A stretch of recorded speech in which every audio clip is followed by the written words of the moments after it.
Welcome to this episode of Green Pastures. And today's topic is how the lack of understanding among couples is affecting their children. And to help us out, we have this wonderful panel with us. My name is Kevin. I'm from Bangalore. I work for an MNC company in Bangalore. I'm blessed with a beautiful wife, Queenie, and 2 sons. I'm Queenie. I'm from Bangalore. I'm an accountant by profession. I was a banker, a lecturer in college. Currently, I'm a homemaker. I'm married. Kevin is my husband. I'm blessed with 2 wonderful children. I'm Roshan. I'm a doctor by profession. My specialty is anesthesiology. Right now, I'm working in Abu Dhabi. I'm basically from Tanjavur. I'm married to a beautiful wife by name Sasideka. She got baptized after coming to the retreat here in Dubai. At present, I'm having a wonderful kid by name Shanzema. I'm Nathaniel Vidyan Rao from Chennai. I'm an educationist. I have a wife, Maria. We've been married for the past 43 years. I have 2 children and 4 grandchildren. My name is Bryan Gonsalves. I'm from Goa, and I'm full-time into ministry. I am blessed with a lovely wife, 4 children, and I serve in the Pilar Ministries and help out the Tabor Ministries too. And to begin with, Mr. Rao, could you give us your views on this? Well, it has affected my children, but my problem, as you know, I told you previously, was with alcohol. And whenever I had an argument with my wife or anything like that, she was the one who kept quiet. So one person has to remain calm. And the effect that it had on them was that when they grew up, both my daughters, they made sure that they wanted to marry men who neither drank or smoked. I mean, it was not a condition that they made, but they chose their husbands in such a way, and both my sons-in-law don't drink or smoke. And they certainly have a much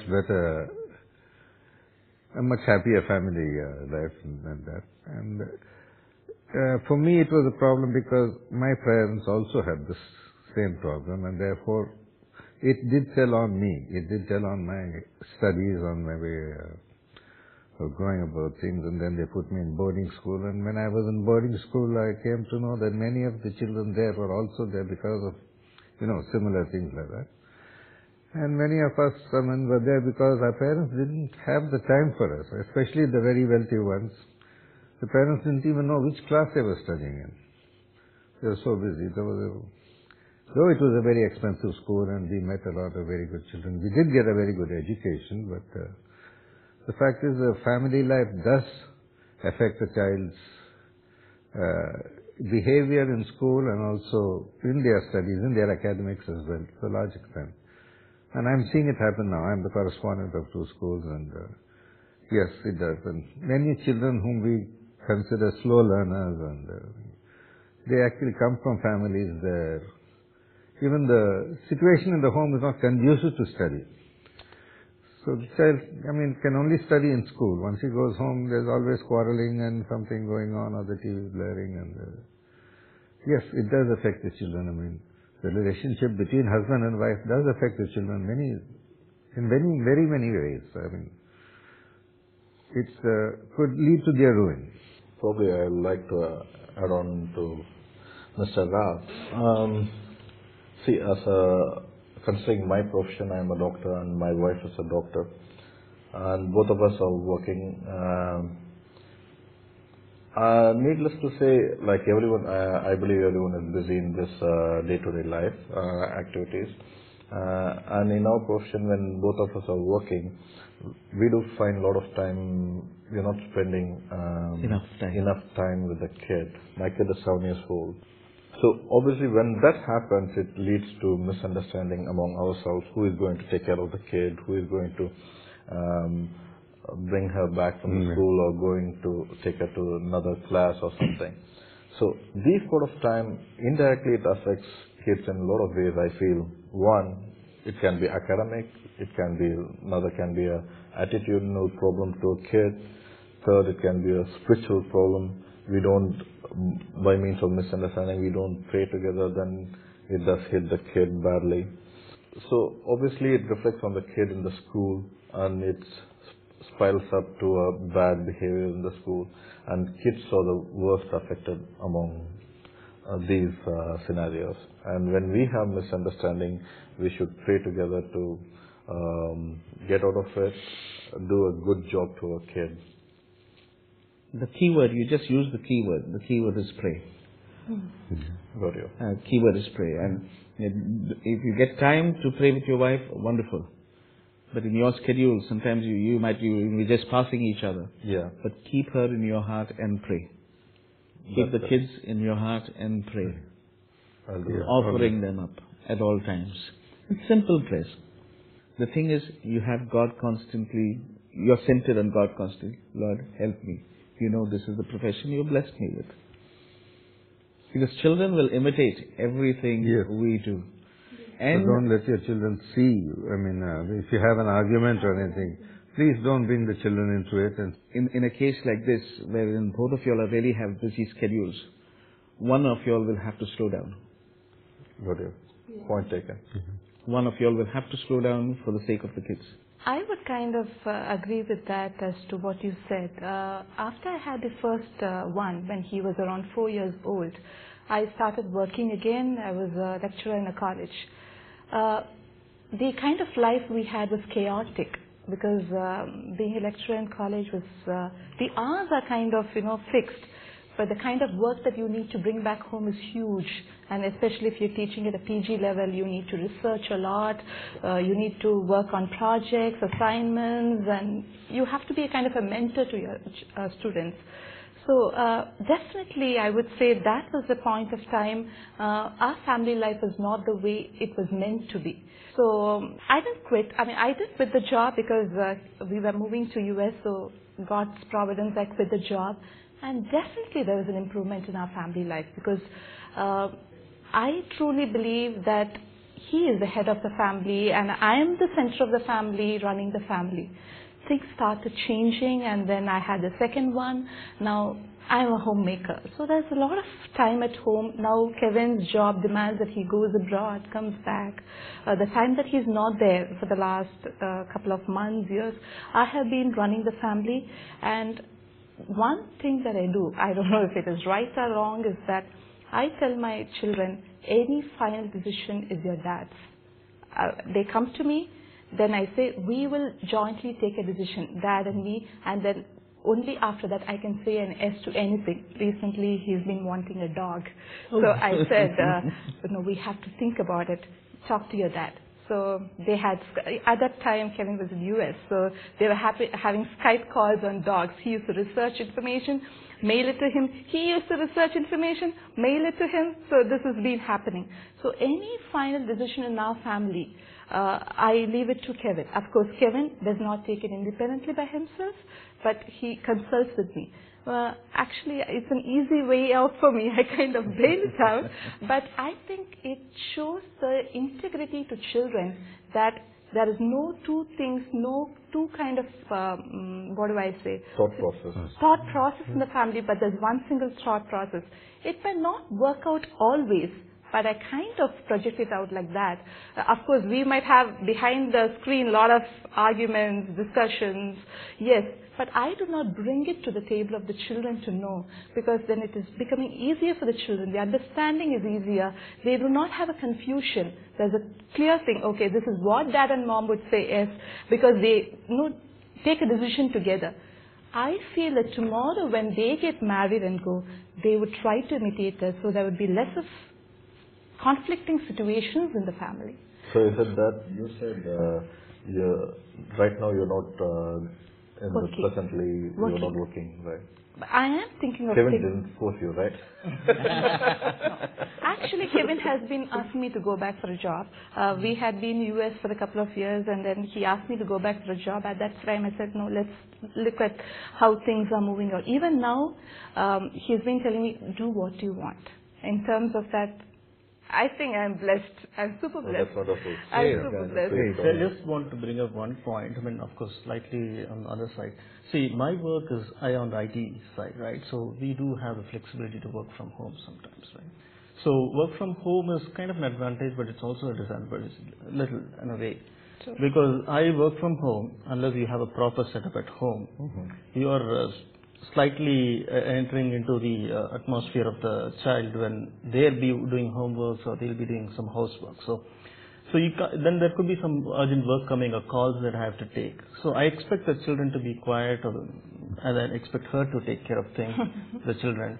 And it's their playtime and they'll be playing around. So there is always a conflict at that point in time. So I will go a little hyper, I'll also go hyper, and then the kids see me, they tend to imitate that same behavior. Next time when the conflict kind of a management comes, they don't know how to handle that. And most of the time she comes and quiets it down. And so one of us has to calm and quiet it down. So that's how it happens. But that is the way we are teaching the children at home when a conflict happens, how to handle it in a very calm. So I raise my voice and I kind of try to put pressure on them and control them, right?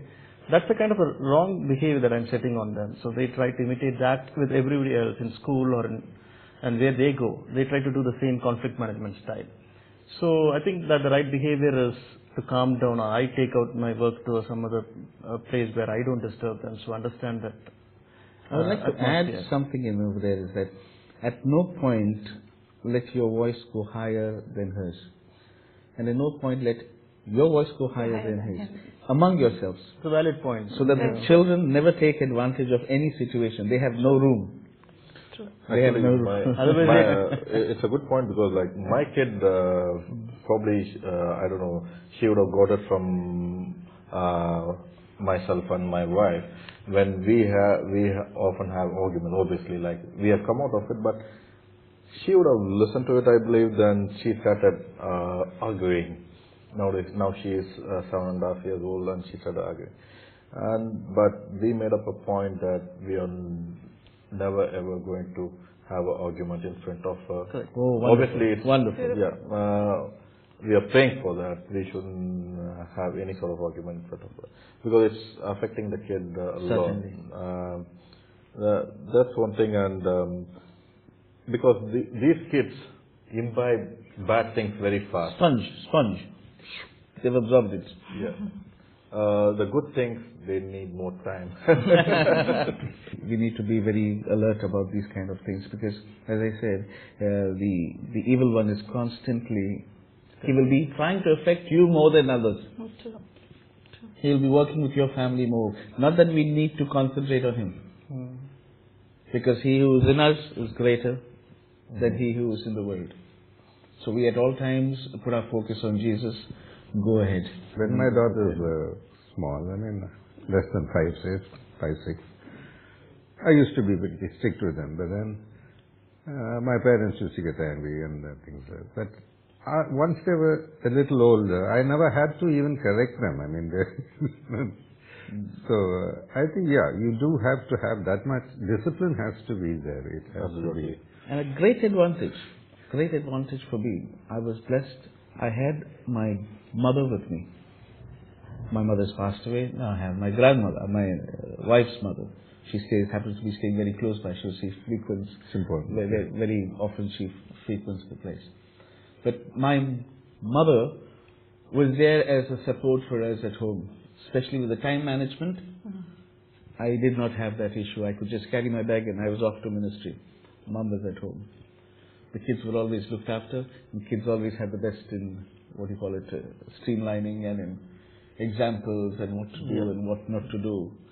And that was a great asset for me. That was a very great asset. No, it is, yeah. It is. Because even my daughters, my grandchildren come home every Friday from school. They spend Friday night with us. Follow Saturday, they are with us. Saturday night, my daughter and son-in-law come home. We all have dinner together and they go back. So they have at least, that much of quality time with us. And whenever they leave town or they have work or something like that, we are most happy to have the grandchildren over. And they are very happy to be with us. So, that definitely does. I would never overrule what my mother said to them and how she corrected them, because most of the time they are there at home with her. So, okay, what we have to go around, whatever happens, okay, fine. So, even it's such that the respect is built in the children. Correct. They'll always look up to the elder person for everything. They listen. They listen. I had to add up on one thing. So actually we had a lot of misunderstanding, myself and my wife. I am in my anesthesiology profession, and she finished her MBBS. Then she moved into general surgery, which was really hectic. Then she couldn't cope up. Then I had a job in Middle East, UAE. Then I have to move. We discussed and made up a point that, okay, I'll move first. Then having said that, I'll move first, and when they are going to stay back in India, it doesn't make a sense at all. So I have to admit, I have a blessed wife. She gave up in fact, the post-graduation seat. She came up with me along with the kid. Now we are staying together.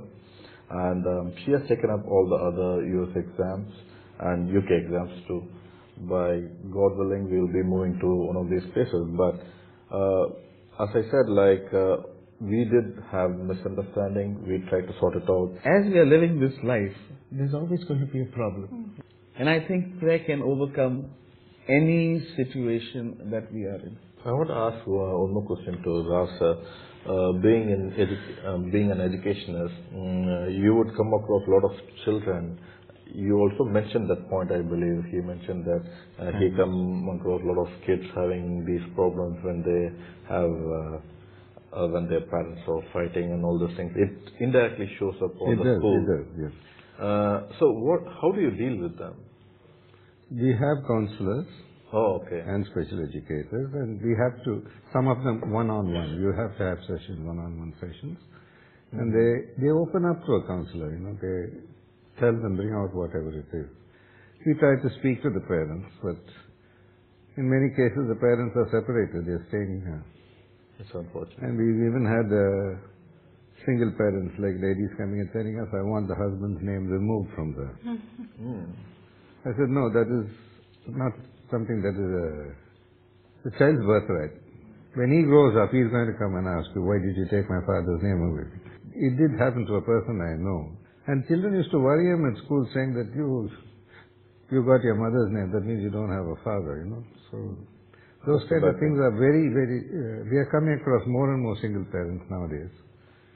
And it does definitely affect the children, even their behavior in school. The single parenting is something, as you said, is on the rise these days. Yes, very much. And bringing up children as a family, as a father and mother being together is different, but bringing them as a single parent, as a single mother or father, is completely different, because they need to have both aspects of it. The children need to have both aspects of it, the father, the mother. I think that importance is brought out in the Catholic Church these days. I think that's a great blessing we have in the Catholic Church, emphasizing the importance of family. See, at the end of the day, every child, male or female, is always looking for the father. We're looking for the father. When we grow up, we're still looking for the father, and that can be only filled by the love of God. Father in heaven. Once His love comes into us, then we are full. Then we are satisfied. Yeah, and the other point is, I'm thinking whatever we do apart from the family prayer, I make sure my son participate in the, he's attending catechism. Sunday class. And then participate in any of the church activities that he might do, whether he can go into the choir or read something. So these things get them more involved into the church, and those activities kind of calm them down and understand the behavior, seeing other children how they are behaving. They teach the right things in the Sunday school and everything. So that helps too. When whatever we do during the weekdays, it gets offset during the weekend through these activities. To add to that, I think once a year or once in 2 years, a retreat with the kids. No, of course, Yes. it's a great The best, it tops it up. The whole family. Yes, the whole family tops it up. I had one of my friend's family. It is unfortunate. They had a lot of problems among the family, both husband and wife, and they are at present living together, but rather I should say staying together. But the kid has started having a lot of problems because of all these issues in the family. He was having a lot of antisocial behavior. He was checked out of the school. The parents have to face a huge thing. When we have problems with the parents, the smaller classes, when we have these special classes for them, we have after school hours and Saturdays sometimes, and we invite the parents to come. Sometimes the mother will come and sit with the child. And that helps a lot, because what we do in school is not enough. It has to be carried over in the house. And I mean, if it happens to be a Christian family, I find that especially children of families that go to church together, they are in the choir and all that. They're really good students. We have a neighbor next to us. The wife is a Christian and the husband is a Hindu, not converted. But she is a very devoted Catholic. So she is a Sunday school catechism teacher. And their son always is up as an altar boy. He sings so beautifully. And then every Saturday, Friday, evening mass, Sunday mass, he's there. In fact, he is an inspiration. I would tell my son, look at him. The husband is not yet converted, but she is able to bring the children into the Christian fold so beautifully. Is something for us to be really amazed about. So I think that is happening because the mother is a staunch Catholic and she has been able to invite that in the children. I don't think it happens in many families, but that is something I would like to add to it is that it is the power of prayer. Yeah. And please don't tell your son again that way. That, look at him. Compare. Look at him. In whatever situation, please don't. Never compare two children. That is a goal. Even if he's failed, just give him a hug. Yeah. Good. Next time do better. Okay? True. Okay, I'll do Yeah, we've had that also. I have experience. Where one brother is treated very well because he's a very good student, and the other one not. And they come running to my wife, they please give me another chance. So she talks to them and controls them and things like that. They come around. And I know one boy who was quite naughty, and he was a single parent. Mother was okay, and father was not on the scene. We made him a house captain, gave him more responsibility. He changed completely. Oh, wonderful. It was such a rewarding thing for us to see him. He left school such a confident young man, and then he went to college, studied, and now he's looking after his mother. And it's very rewarding that way, when we are able to help a child out of this kind of situation. I guess to all these things, what we can do best for the kids is give them Jesus and more of Jesus and more of Jesus. And you being an educationist, you have a wonderful platform. Yeah, that's true. You have a wonderful platform. Great opportunity. Yeah. You need to give them the prayer and the spiritual, the faith. That is more important, because sometimes we ourselves cross the expectation line. We expect too much out of them and then put a lot of pressure on them, right? Let us keep prayer alive in our families, because this is our only weapon. And if we can spread this word around to help people come reconcile, because they can reconcile only by the power of prayer. There's nothing else that will help us, nothing else that will save us, only Jesus. God bless.